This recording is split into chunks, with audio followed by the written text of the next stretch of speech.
Hello ladies and gentlemen and welcome back to C.A.R. Entertainment. I'm your host Don Hamilton, and today guys we're going to be talking about A21 Business Studies, but this time specifically the models of organizational culture. This is a topic that you probably won't want to come up in your exam. I definitely hope it doesn't come up for mine because this is very difficult. It's probably the worst topic to come up. It's too fierce, Handy's model and HOFSTEDE'S. HOFSTEDE'S is a lot more complicated, but it's going to be quite a long video, so we'll get straight into it and you'll understand why you might not like it because it's quite hard to get your head around and very difficult to actually put words on paper on it. So we'll start off with Handy's model, who has four different kinds of culture, and the first one is power culture. And power culture is held by few people, and these people have influences that spread throughout their organization.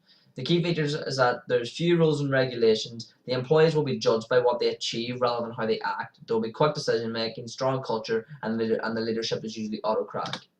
Then role culture is based on roles, so there's highly controlled of everyone knowing their roles and responsibilities. The power they have will be determined by their position within the organisation.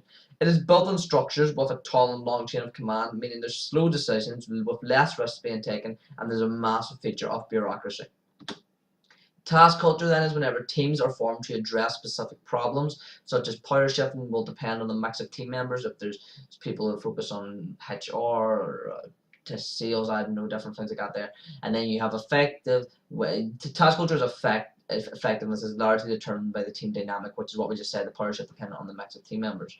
So the right mix of personalities and leadership will mean the working in teams will be productive and creative. The style of leadership for task is usually paternalistic and democratic. You have person, which is the final one in Handy's model, and person cultures when individuals will see themselves unique and superior to the organisation, and this exists in order for people to actually work. So it's a collection of people who happen to work for the same organisation. So it's very individualistic, which will come on to in HOFSTED'S model.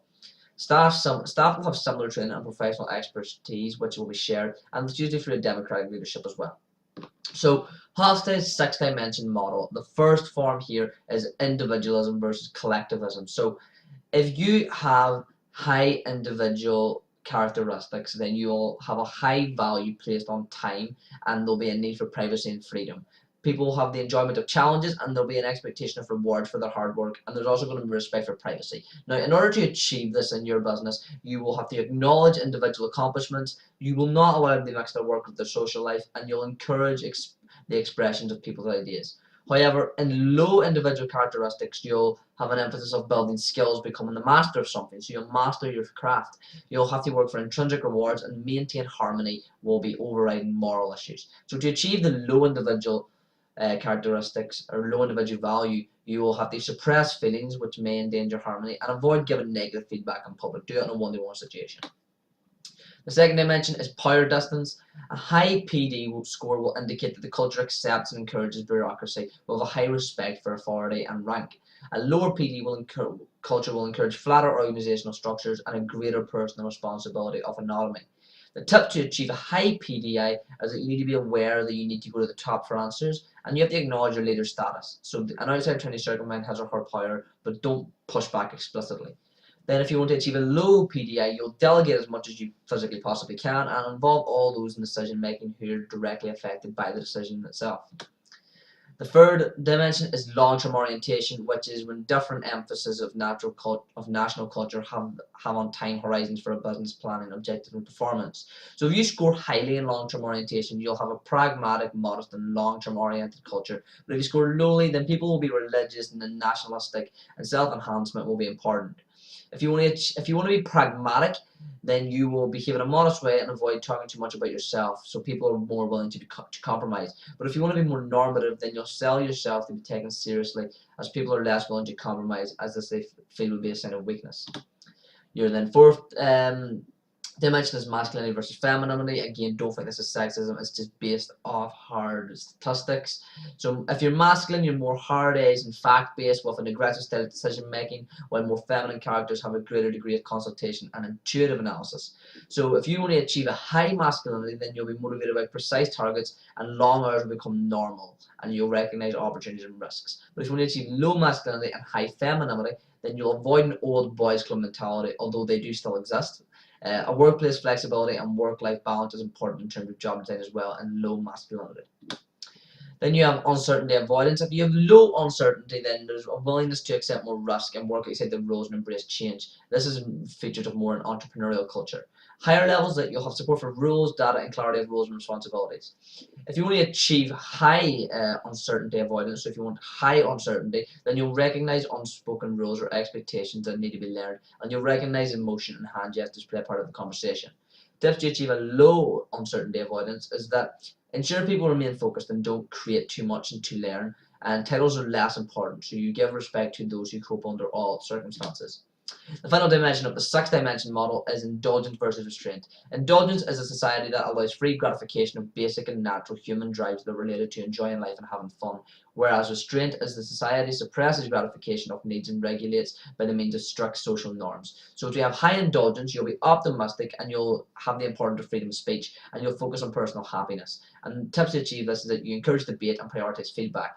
But if you want high restraint, then this has a feature of being pessimistic and you're more controlling rigid behaviour, and you'll achieve this by only expressing negativity about the world in formal meetings. You then have the multi-focus model. So the order of which you'll do things in the multi-focus model that Hofstede drew up is that you'll begin with your project start. So it's basically how would you go about changing your culture if you need to. So you'll start off with your project and you'll define the target you have for your business, and you'll plan your course of action. You'll then measure what you currently have as your culture in your business through online surveys, and you'll define what the optimal culture is according to your targets and your project. You'll then do gap analysis, where is that you'll see if this culture will enable you to get this target strategy, or it will hinder it, and then if you need to, you'll implement the change. So there's different dimensions of which you will go through. So dimension 1 out of the 8, yes, there's 8 dimensions in the multi-focus model. Well, dimension 1 is means versus goal orientated. Means orientated is when people avoid risk and each workday is usually the same, whereas goal orientated is when employees achieve specific internal goals involving substantial risk. Dimension 2 is internally versus externally driven. High internally driven people will have business ethics and honesty mattering the most, and they know what's best for the customer. High externally means you just meet your customer requirements. Dimension 3 is that you'll be easygoing with strict work discipline. If you're very easygoing, then you'll have a lack of predictability and there'll be little control and discipline with a lot of improvisation. But if you're very strict, then people will be cost conscious, punctual, and serious.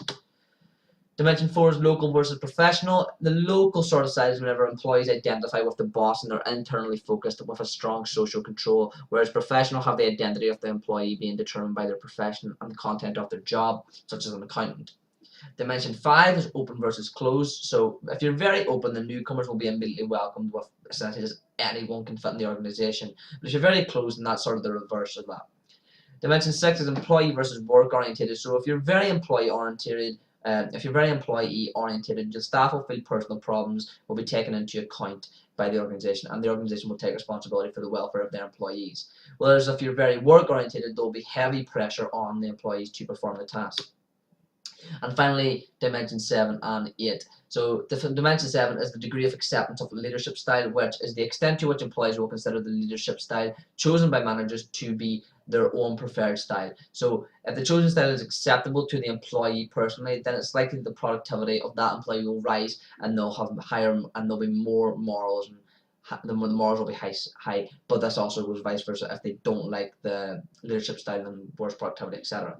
Dimension 8 is the degree of identification within the organisation. So this is the extent to which employees identify with the organisation and all activities associated with it.